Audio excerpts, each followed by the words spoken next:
Hello, everyone. Welcome to today's training on Say It, Hear It, the Power of Effective Communication. I'm Joy Humbarger, the CEO of Maximize Your Leadership, and I'm your facilitator for today's training.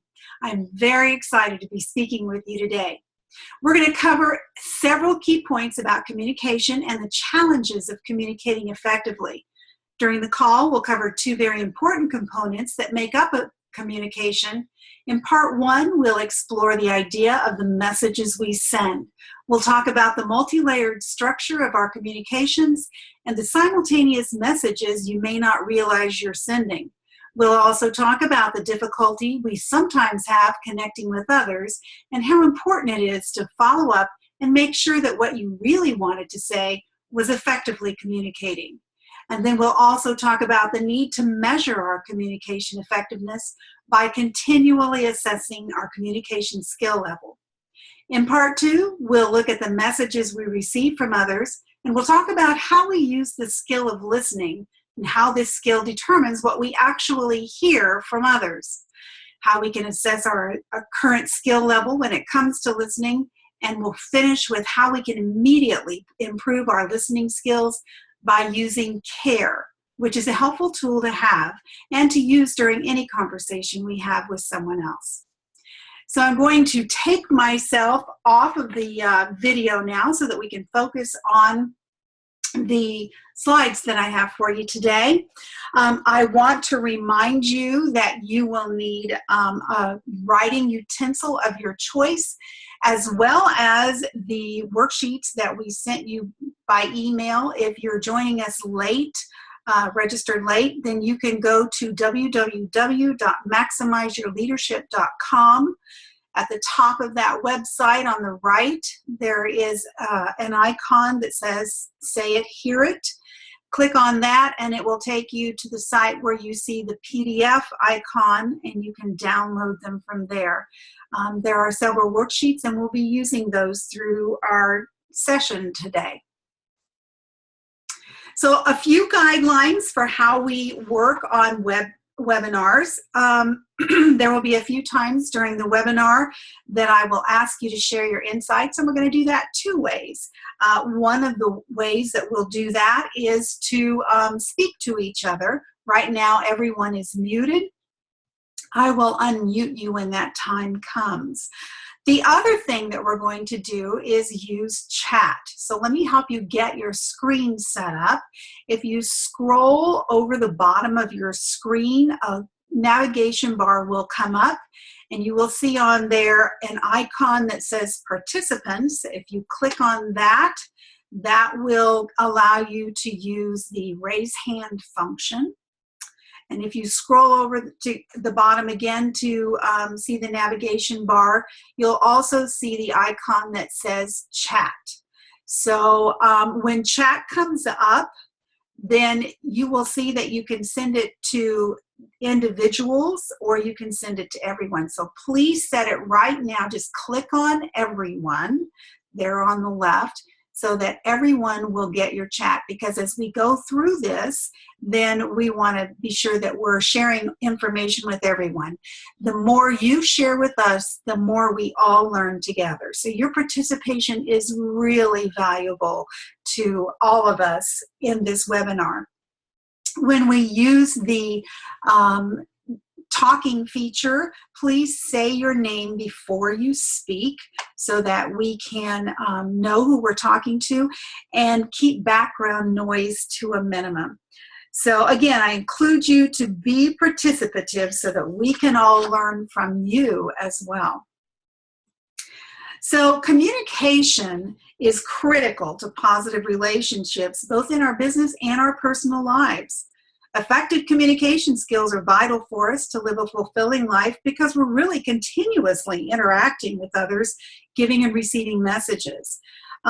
Even though communicating effectively is so important, communication skills are very misunderstood and one of the most challenging skills to use successfully. So let's see just how problematic communication can be. So what I'd like you to do is pull out that very first worksheet, worksheet number 1 in the packet that you got either by email or downloaded from the website. It says, draw what I say. I'll give you just a second to get that out.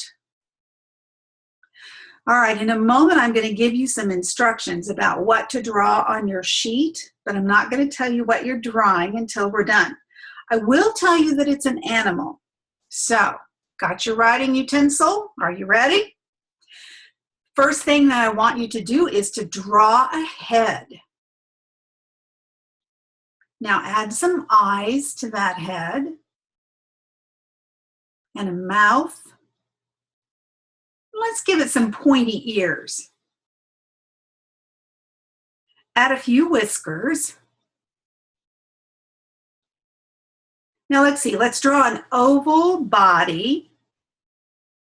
Oh, and let's add a long curly tail. Now draw 4 legs.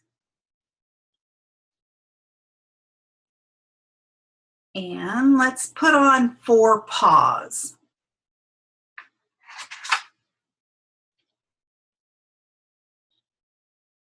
Are y'all done? Ready for my picture? Ho ho! So look for your hands up feature. That will be on your on your participants button. Put your hand up if you drew a cat. Let's see how many people drew a cat. Susan drew a cat. Who else drew a cat? Anybody? Jill did. Awesome. Melissa? Yeah. All right. So a few of you drew a cat. Did anybody draw exactly the same cat that I did? You can raise your hand again if you drew exactly the same cat that I did. Anybody? Jill, I'm not sure if you did or if your hand's still up, but I'm going to put it down. All right. So, well, what prevented us from creating the exact same drawings? I'd like for you to use the text chat and just write in what kept us from drawing exactly the same thing. Why does mine look different than yours? What kept us from doing that? So Linda says she drew a pig. So the word curly to her, when I said a long curly tail, caused her to draw a pig. What else? What kept us from creating the exact same drawings? What do you think? Who else has an idea? Text it in there. And if you're looking for your text chat, then you're going to scroll over the bottom of your screen and see the navigation bar under the slides, and you'll see the chat button, and you can bring it up from there. So Jill said she didn't have stick legs. Okay, yeah. So how does this activity relate to our topic of communication then? Go ahead and text that. And Dawn's already on top of it. Good for you, Dawn. We all interpret our instructions differently. And Jody says, we're all different. That's exactly right. We're all different. So excellent communication is really the ability to send a message to somebody else and have that message be accurately received. So as Susan is saying, we all hear something different, but what we really want to do is make sure that our message is heard the same way that we give it. And unfortunately, often the receiver of the message hears and understands something different than what the sender was communicating. Just as in this case, you heard something different than what I was communicating. And that makes communication very susceptible to misunderstandings and conflict. So we have to accept the challenge and the responsibility that comes with effectively communicating with those around us. You know what? It's not as easy as it seems on the surface. Just how challenging is communication? And really, what gets in the way of us being more successful in our communication with others? Well, let's look at the messages we're attempting to send and see if they're being accurately received. Communication is defined as the need to impart thoughts or opinions or information by speech or writing to others. But it's really difficult to truly express what we see and think and feel because we're communicating from our own unique perspectives. As George Bernard Shaw said, the problem with communication is the illusion that it has been accomplished. And that's because communication involves both the sharing of information and the receiving of information. Between these two ends, there are many messages, not just one, that are being sent and received. So we're going to look at a conceptual model that helps to show the multi-layered intricacies of communication. So take out worksheet number 2, the 4 sides of communication. I'm going to invite you to take some notes on this worksheet about key points that you feel most strongly about. And then in a few minutes, I'm going to ask you to share what stood out for you about this information. So as you can see from this representation of communication, which was done by German psychologist and interpersonal communication expert Friedman Schultz von Thun, the messages we are sending and receiving have 4 sides. So let's walk through each of these sides. The top side of a message contains some kind of information, facts, data that we are trying to convey to someone else. This is the part of the message that is most apparent through our verbal signals. In addition to factual information, every message also contains information about the sender. So the sender is always giving away something about him or herself. This self-revelation gives hints about what's going on inside the sender, such as how she sees herself, or maybe how she would like to be seen by others. And this might occur in either an explicit, very obvious way, or an implicit, very unintended way. Most often, it is very unintended self-disclosure. On the bottom side, relationship says something about the relationship between the sender and the receiver. So what they feel about each other or how they're connected with each other. This side of the message is also expressed through nonverbal signals, such as the tone of voice, the gestures, the facial expressions that we use. The 4th side is appeal. So a message normally is not sent without a reason or intention behind it. Generally, it's all about a wish to influence the other person in some way. So the sender expects not only that his or her message will be understood, but also that the recipient will react in some way and take some sort of action as a result. So let's look at the example that Mr. Schultz von Thun used to illustrate his model and see how the sender is actually sending 4 simultaneous messages that the receiver is simultaneously hearing. So let's say a front seat passenger in a car tells the driver, "Hey, the stoplight is green." So the driver might understand a different message depending on which of the 4 sides of communication he hears. On the fact side, he could take the comment as a simple fact observation. The traffic light is green. On the self-revelation side, the driver could take the comment to be a self-disclosure about the passenger. Hey, I'm in a hurry. On the relationship side, the driver could also perceive the comment as a concern for the driver. I want to help you navigate because there's a lot going on. But the driver could also take the comment to be an appeal. Come on, drive. Because of these different sides, a message can be meant in one way by the sender and understood another way by the receiver. This is often the reason for miscommunication with others. So now with this information, just chat for me. What stood out for you? All this information about the 4 sides of communication, using this example of the driver and the traffic light is green. What stood out for you in this information?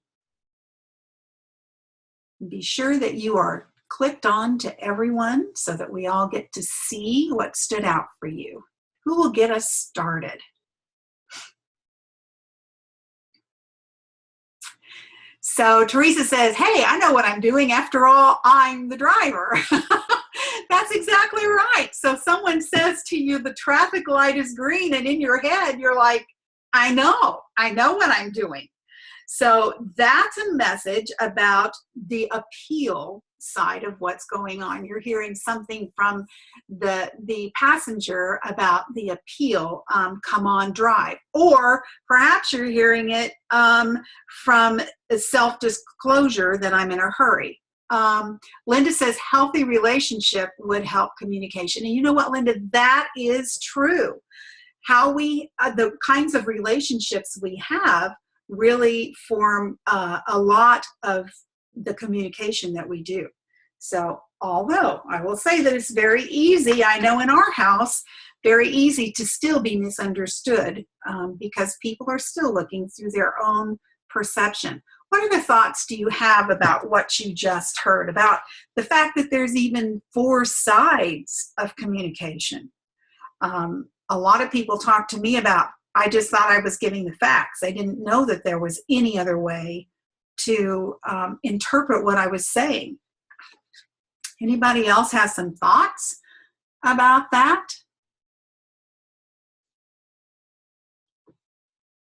Well, if you have thoughts, feel free to chat in and share, but I'm going to go ahead and move on so that I can make sure that we meet our time commitment to you all of an hour.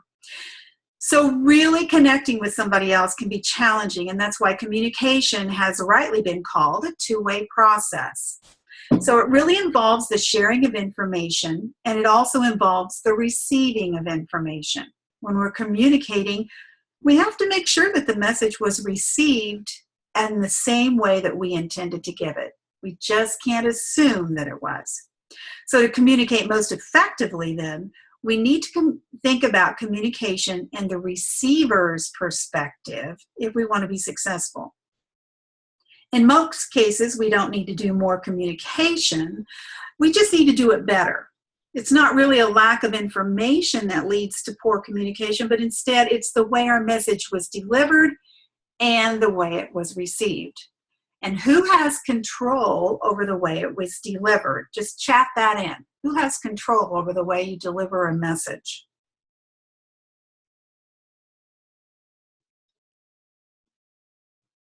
It's a silent group out there today. We have control over the way we send a message, but the way it's received has to do with the listener. And you're right, Teresa, both the speaker and the listener do have control over the way a message is delivered.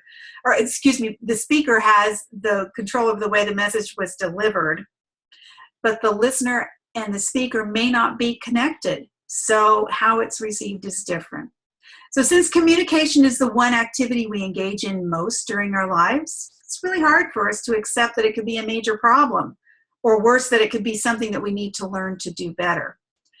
It's really also hard for us to see the difference between communicating information to others and really genuinely connecting with others. That goes back to that healthy relationship that Linda's talking about that helps communication. But connecting with others is what we really want when we're communicating. When we're going to do something, or we are going to do something that's really outside of the box on this webinar. So I'm going to, in a moment, I'm going to give you 5 minutes to discover something interesting or surprising that you share in common with others on this webinar. Now, interesting or surprising doesn't include working for the same company or living in the same town or having the same color hair. It really means trying to find a connection with someone else that is somewhat unique. So what I want to have happen at the end of this, the goal is that at least 3 of you discover something in common you have with each other that's interesting or surprising. So in a moment, I'm going to unmute everybody, and you can decide how best to speak to each other in this next 5 minutes to uncover these commonalities. So you can think of things like where you most like to visit or travel, music or food, or perhaps a season that you enjoy most, maybe a favorite hobby or pastime. Those are just kind of all some clues about what you can talk about. So you will all be unmuted. None of you know each other. So do your best to communicate in this space. So you are all now unmuted. Go for it. if some of you are on two different things, that's going to give us feedback. So if you're on both phone and computer, that's going to give us feedback. So you may want to turn one off or mute one if so that you can do this. So who will get us started with something about them that somebody else might be able to connect with? Linda Gorley. Can you hear me? Yes. Thank you, Linda. I wasn't sure how that worked.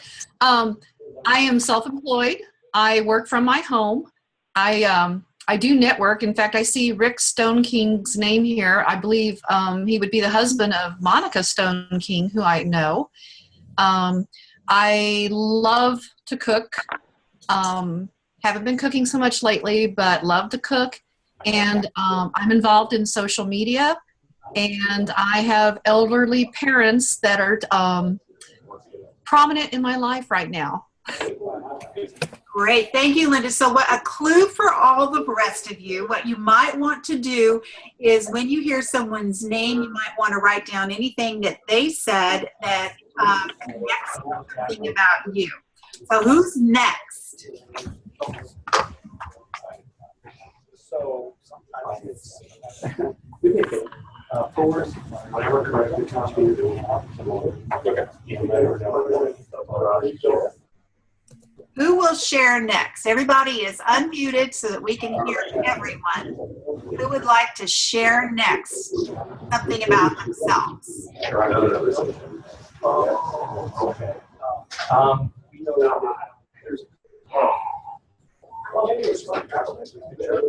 So we hear lots of background talking and noise.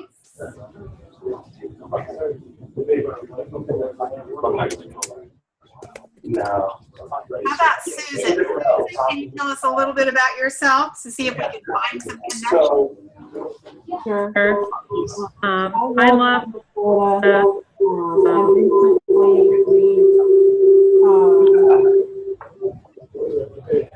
purchase and camping, and I really am into that, and I'm a grandparent to and I really enjoy that, and good. All right, so we're going to try this in a little bit different way because I'm getting some text that it's difficult to hear with everybody unmuted. So at this point, I'm going to mute you all again. What I'd like for you to do is to go ahead and start chatting and see if you can find something that other people are similar to you in some way. So I see that Mike has already said that he knows both Linda and Monica from business networking. What else? So Melissa has started a new position recently. S. Hickerson says she's a dog lover and rescues dogs. What else? Remember that what we are trying to do is find connections to others. So things that you can share with us will help us find connections. As these come up on your screen, you can mark down who you have a connection with. So Jill likes mushrooms and math. She's traveled to Poland. Oh, Jill, it sounds like Jill and Ms. Hickerson are finding something in common. Flores is going to be retiring soon. Mike likes poker and genealogy. Oh, Jill and Mike seem to have some genealogy in common. What else? So we're finding some great things.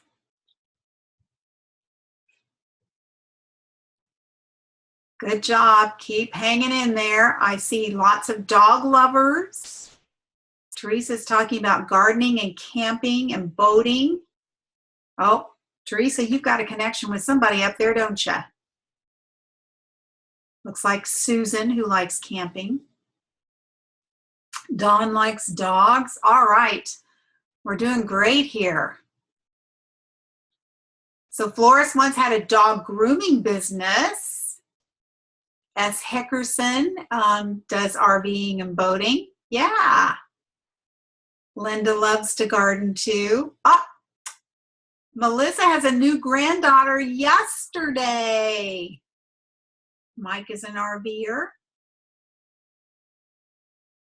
Look at these connections we're starting to make. I love this. I love this, love this, love this.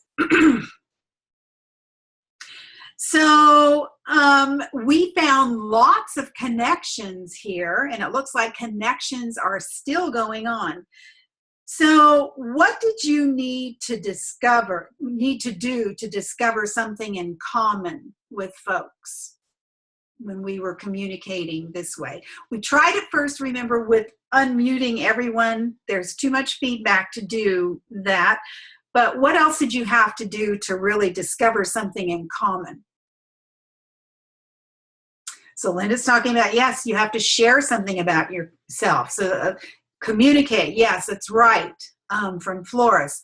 So we have to share, we have to listen. Ah, Dawn, that's a really good thought. We have to open up so that we can understand each other. It's that whole, you're right, Hickerson, building rapport. And Teresa, yeah, tell them a little bit about yourself and ask them about what they like. And I love that, Teresa. Just be brave enough to open up. So what gets in the way of people getting to know each other better and connecting at a meaningful level? What do you think? You can chat that as well. What gets in the way of really opening up and connecting at a meaningful level? Oh, yeah, Teresa, insecurities and shyness. It is difficult sometimes to get over that. Being afraid of what others might think. That's right, Susan. Linda talks about ego. Melissa talks about being worried about what they'll think of me when I do open up. Yeah. And yet we had so many great connections in what we opened up and shared. So communicating is connecting. It's really that simple, but it's also pretty elusive. Oh, so Flores, that's really a good point. It's easier to put something in writing than it is to share with somebody face to face. And that's because, oh, and I love what Maureen's saying. It's hard to do. It's hard to open up because you don't think your ideas are important enough to share. So, yeah. So I want to go back to what Flores is saying. It is easier to put things in writing than it is face to face because that involves even more communication. Putting things in writing is a pretty flat way to communicate. And we're going to talk about a little bit more about that in a moment. And you're right, Teresa, that is why everyone likes to text. So while you might be communicating, maybe even texting, or at least talking with lots of people every day, are you really connecting with them? You know, if you're a mile wide and an inch deep in your communication with others, never really getting connected and getting more understanding of each other, then you're never really going to strike oil. You're never really going to richly connect with them. So communication is not just about transferring a message to somebody else. It's a deeper level mechanism that we use to establish and strengthen relationships. And effective communication can become easier when all parties involved get to know each other better. And I want to stop and look at what Linda just wrote because that's really important. Linda, written email can be taken wrong so easily. In fact, and Teresa is agreeing too, written messages can be very distorted because you're missing some of that body language, that tone of voice that really tells what you're communicating. In fact, I tell people all the time, when I worked for an organization, there was another woman, and we just decided to say, you know what? We can never email each other because both of us took whatever was being said in an email totally different than the intended message was supposed to be. And so we got tired of arguing with each other over nothing. So getting to know others really starts with getting to know ourselves first. Communication occupies 70% of our waking hours. So it can really feel frustrating at times, depending on the topic or the circumstance or the person that we're talking to. And the fact is that most of us really aren't aware of how to communicate in a way that produces desired results. So we just continue to experience the misunderstandings and the resistance and the conflicts. To be a better communicator, we really need to be more aware of our communication strengths and styles, as well as those of others. So let's pull out worksheet 3. It's titled Assessing Your Communication. Got a little bit ahead of myself on the slides there. I'd like to just have you take 2 minutes to reflect on the questions that are listed on the worksheet. So for each question, decide whether you exhibit the behavior that's listed or whether it's an area that you might want to develop. It might help you to think of a recent conversation, an important conversation that you experienced. So I'm just going to give you 2 minutes of absolute quiet here to read through and answer the questions starting now. So just take 2 minutes.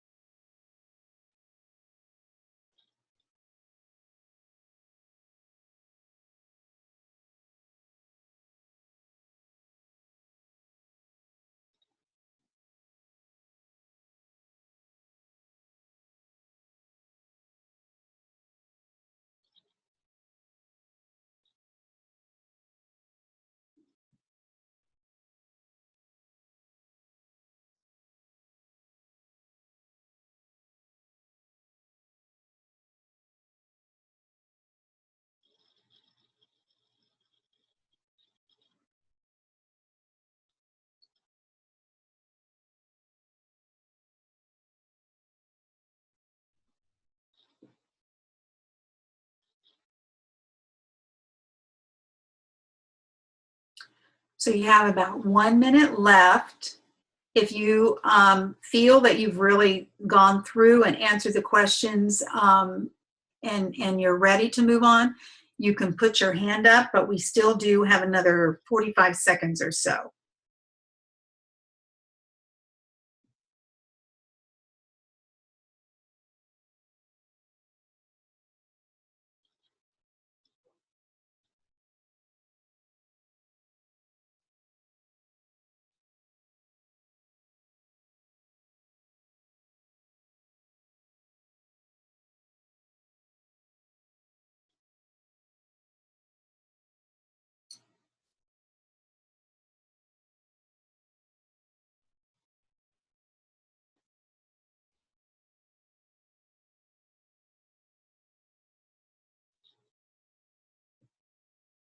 All right, so I'm curious about what these questions tell you about effective communication. So just use the chat.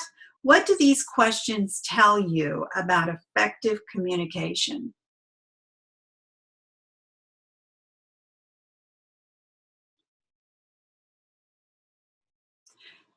So Ms. Hickerson said, I need to develop all of them more. Great. Teresa's talking about I'm not as clear as I need to be in my requests. All right. Flores is saying I need a lot of work. Donna's saying you need to think before you write. Awesome. What else? Other insights that you might have.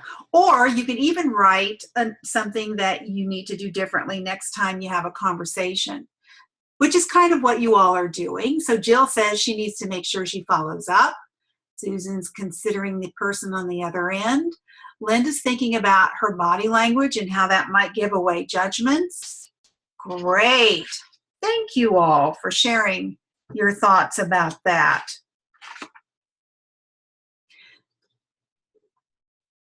So if you want to be a better communicator, you need to remember these truths. Verbal communication is about the power of your words. What you say when you're speaking contributes 7% to the effectiveness of your message. And guess what? That's less than 10% of entire communication. So when you're thinking about how easy it is to chat or to email or to text someone, you're only getting 7% of your message across to others.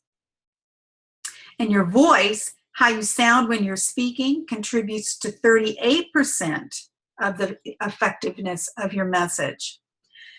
Visual communication, your body language, that's how you, what you do and how you look when you're speaking, contributes over half, 55%, to the effectiveness of your message.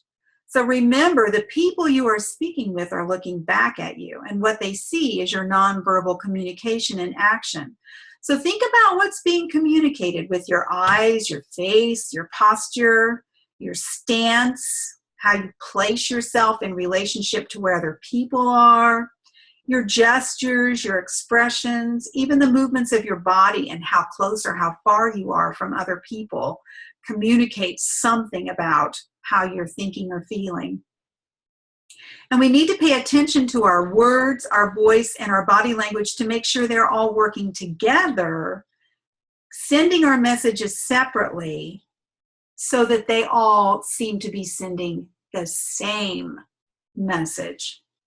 So effective communication is really the ability to convey to another person what you want them to know. But hearing what someone else is saying is just as important, and it's often overlooked. So we really need to be aware of the messages that we receive from others just as much as the messages we send. Often we're asking people to make changes that they may not want to make. So we need to think about what we need to keep in mind as we help people make those changes. And the first thing is to be aware of the messages we receive. We're going to look at that in a few minutes. I wanted to go back to the chat and see, Teresa had said that she needs to devote her attention to the situations. Oh, Dawn, that's funny because I think I remember my mom saying that to me too. Dawn says her mom always told her as a kid that her tone of voice is what got her in trouble. So, you know, one of the things that frustrates me is when brilliant people can't get to others to listen to their great ideas so that they can get the organization or the division or the department or even their family moving forward. So often I hear things like, people never listen to my ideas. We can make some great changes around here if they would just listen to me. Or they say, oh my gosh, what caused her to react like that? Or I've heard, it's just common sense to make this change. What's so difficult to understand? Sometimes people tell me, I wish people would just stop disagreeing and get on with the work. And I've also heard, I thought they were committed, but nothing's changed. So I'm really excited because I have something wonderful to share with you. You know, when we're communicating, our fear, our habits, our limiting beliefs, and our assumptions can get in the way of how we send and receive messages. How do we influence others, and what do we need to know to encourage and inspire change in others, whether it's a change in communication, in thinking, doing their job, or maybe even creating organizational change. So this is the exciting part. I created the Be the Positive Change program. It's a 5-week webinar series, and we're going to take a much deeper dive into the dynamics of communication and how to overcome those barriers that others have so that we can influence them to change. In this 5-week series, you're going to find out what triggers resistance to change, how to navigate those biological reactions that we have to change, those reactions that create fear of change. We're going to talk about how we can help people buy in and commit to making change, even if it's just something small. And we're going to talk about how to trigger positive new habits, how to overcome those habits that keep us mired in what we're doing now. And we're going to talk about communication tips for smooth transitions through change. So this will be 5 one-hour webinars that will really help you learn the secrets to communicating through change so that people will really get into it and buy into it. The webinars are going to be recorded in case you missed them. We're going to do them on Thursdays in June. So June 2nd, 9th, 16th, 23rd, and 30th. And it'll be from 11:30 a.m. to 12:30 p.m., which is Central Standard Time.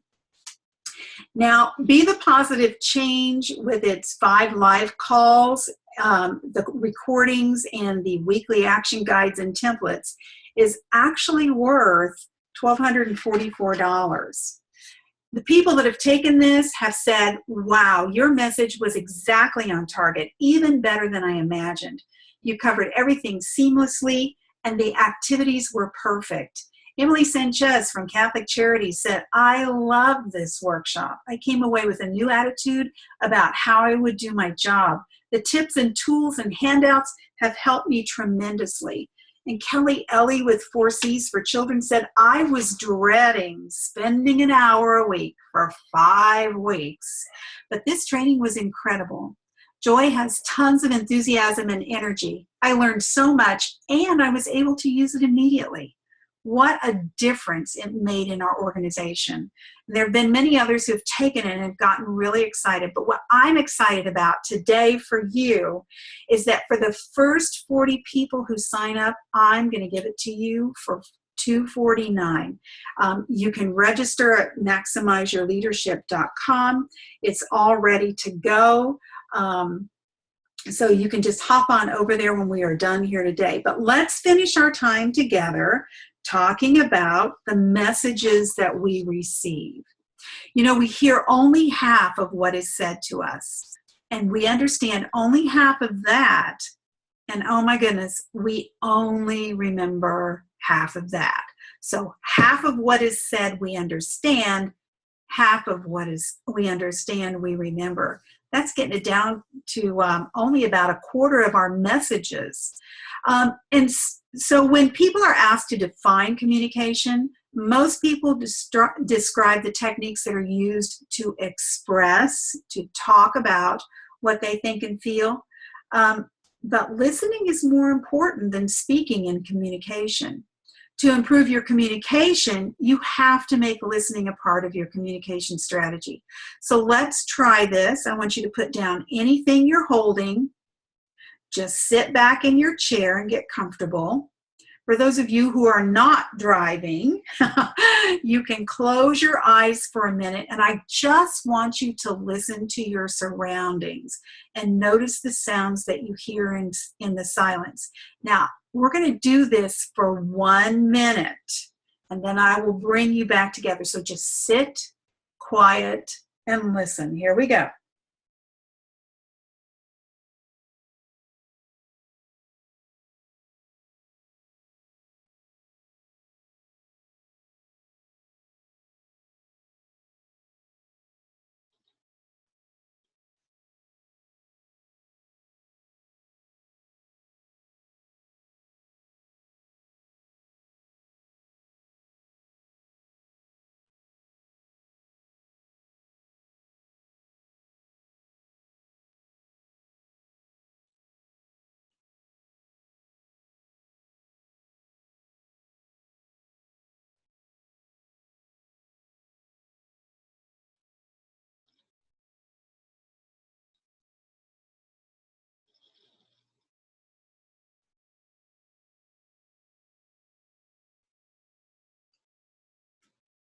Okay, back from your mini vacation. So this is funny. At 20 seconds, I'm wondering, oh my gosh, has it been a minute? And then at 30 seconds, I get a private chat from someone who said, are we still on? So I wonder, just chat in, what did you hear in the silence of your surroundings as you just sat there quietly? What did you hear?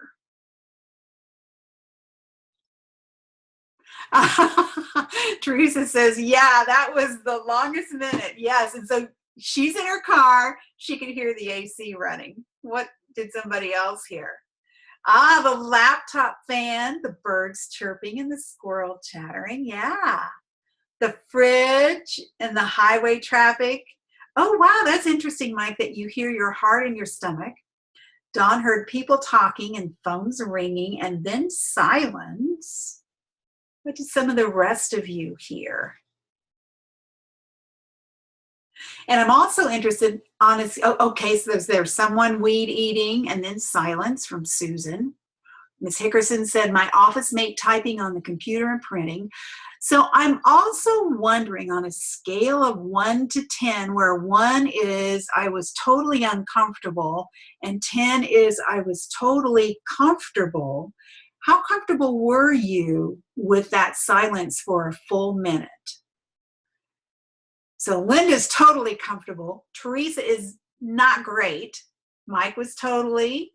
Ms. Hickerson was totally. I hope I'm saying, whoever you are, Hickerson, I hope I'm saying Ms. in correct form. I hope it's not a Mr. there. Maureen said it was total silence. She could fall asleep. Oh, wow, Dawn, that's interesting. So at first, Dawn was sort of comfortable at a 5 and then completely. Susan at a 6, Maureen at a 10. All right, yeah. Flores was at a 7. Yeah. Awesome. So it's always interesting to me to kind of check in with people and see where they were with that, because some people are more in tune and their bodies are calmer than others with all the things that are going on around them. And sometimes, we think we're not going to like it. And oh my gosh, silence is golden. So listening seems pretty passive and easy, but we all know that it takes discipline and focus to really be a good listener. Most people think they're good listeners and that they hear everything that people are telling them, but are they really listening? Are they really hearing? Do they really comprehend what's behind the words that are being said? Because when it comes to listening, the way we listen determines what we hear. Listening is an in-the-moment skill, and only the very best possess it because they practice. Everybody that I talk to around the country talks about how difficult just sitting and listening is. But it means that all of us have the capability of being good listeners. We just need to work at it. So let's take a moment to evaluate our listening skills.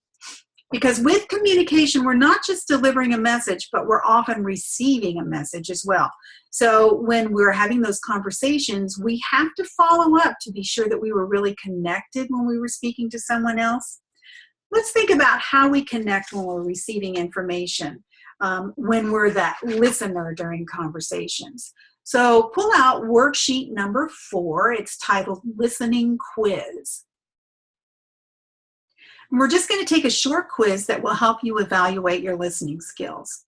So what I'm going to ask you to do is to read each statement and answer usually, sometimes, or seldom to each question.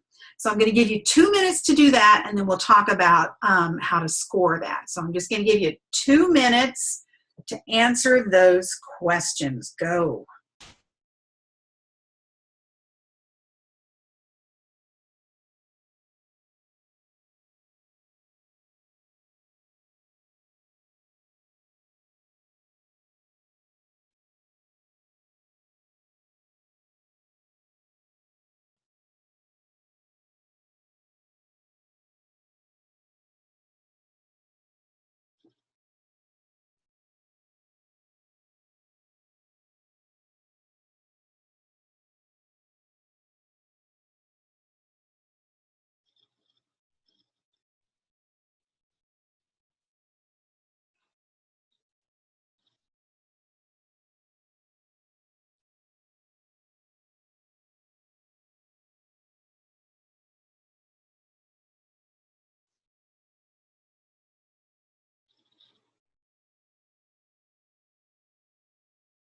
So that's been a minute. So for those of you who are done answering those questions, you can go down to the bottom of the sheet and score your sheet based on the information down there below. So basically on questions 1 through 7, you're going to score 10 points for usually, 5 for sometimes, and 0 for seldom. And then for questions 8 through 10, you're going to do it backwards. So you're going to score 10 for seldom, 5 for sometimes, and 0 for usually. So I'll give you another minute to finish up what you're doing and to get your scores going.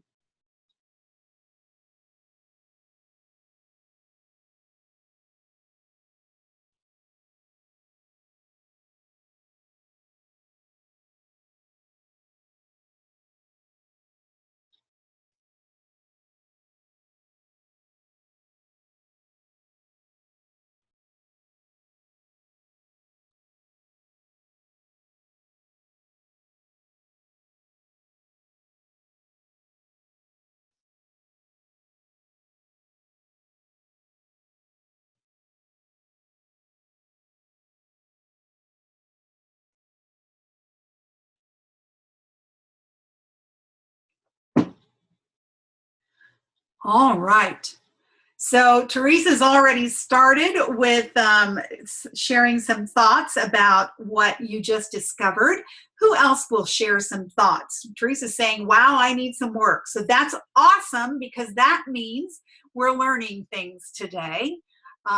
Yet, thank you, Susan. Susan says she also has some work to do. What other thoughts do we have? Flores is thinking that she needs a little work as well. What is it that you are discovering that you need work to focus on, perhaps to improve, not necessarily, oh my gosh, I'm not doing it, but more about, oh gosh, I thought I was there and I need to do just a little bit more work. What kinds of things are you finding that you need to focus on?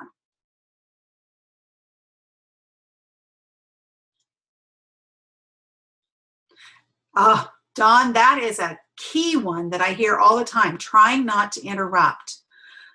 Teresa says, reading that person, not just assuming their understanding. That can be a really difficult thing to work on. So that's a good one to practice. Hickerson says, my biases and opinions get in the way. And you know what? We all listen through our biases and our opinions. So that's a really normal thing to do. So good for you for being aware of that now. Good deal. So the way we listen determines what we hear. Listening requires focus. That means paying attention to the other person in spite of the, oh good, thank you, Shelley, for saying Shelley Hickerson. So the way we listen to other people has to do with exactly what Shelley's saying. Those biases, those opinions, those are part of the distractions that get in the way for us. There's external distractions, but there's also those internal distractions, what we think about ourselves, what we think about the other person, what we're feeling at the moment. But let's end our discussion now of listening by looking at just a simple tool that you can use to help remind you to listen with your full attention, to remind you to clarify your understanding and always listen with respect. I call it listening with care. If you listen with care, it means you listen with the purpose of trying to understand the meaning of the message. That means you're fully engaged in the conversation process. So let's learn to listen with care. Pull out that worksheet number 5. It is titled Listening with Care. So I'm going to give you a simple formula that if you practice it, it can significantly improve your listening skills. So in order to listen effectively, you have to care about those you are listening to. So let's see what care means. That C is for concentrate. That means you're really making an effort to focus your attention on the speaker. You're not thinking about what you got to do this evening or the next thing you got to do on your task list or what your grocery list is. You're really focusing your attention on the speaker. A is for acknowledge, and we want to remember that we're acknowledging through body language, perhaps nodding our head occasionally, or saying uh-huh, or something along those lines to assure that other person that you really are engaged in that communication process and in listening to them. R is for respond. So we want to ask questions to make sure that we really clearly understand those clarification kinds of questions. We want to know that that we understand it the way they're trying to say it to us. And we want to express interest in that other person. So we can paraphrase back what we're hearing the other person saying. And that might sound like, so you're saying that this is what happened, and they can agree or disagree. And then E is for empathize. We really want to share in the emotions and feelings of that other person. Empathy means that you understand. You don't necessarily agree, but it might be, you know, it's understandable that you would feel this way about this given your experience. So look at this formula. What is one technique that you can practice and commit to improving your listening by using it in your very next conversation? Just chat with me. What is one of these things that you can do to practice this and to really improve your next conversation? And you might even share with us why you chose that particular element of care. What's something that you can choose to work on to improve your listening? So just give you a moment to chat in. What can you improve on?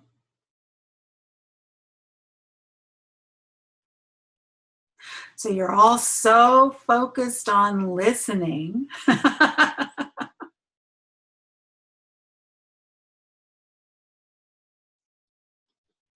So I can kind of go back to that whole idea that Dawn was talking about, not interrupting. So in other words, concentrating. Susan's talking on concentrating on what the other person's saying versus what she's going to say in response. I think, you know, that's really an interesting, common kind of thing that we do, is think about what we want to say rather than really listening, Susan. Thank you for bringing that up. Dawn's thinking she needs to do some more acknowledging instead of interrupting. And so even acknowledging before we say the next thing. So thank you, Dawn, for bringing that up. And Teresa's talking about just putting everything aside. Sometimes it is so hard to set our phone aside, or to maybe turn this computer screen off, or, you know, not look at the mail while others are talking. So good. And Flores is just saying, yes, I need to do all of this. I think all of us need to do all of this. So this is awesome. Yeah. And Maureen's agreeing with Teresa about really concentrating and not trying to do things with other people. So the next time you're involved in an important conversation, pause that chatter in your mind and really start listening. It really is amazing what you'll discover. And remember what we said earlier, everyone wants to and has a need to connect through communication, especially with listening. We all want to be heard and listened to. So if we keep this in mind, it's going to be easier for us to make a concerted effort to listen to others rather than focusing primarily on our own agendas or thoughts.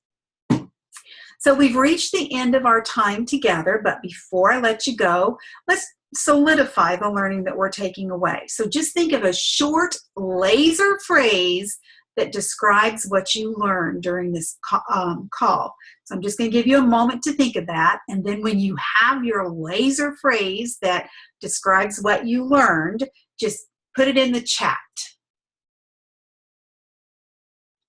What is your laser phrase that you learned?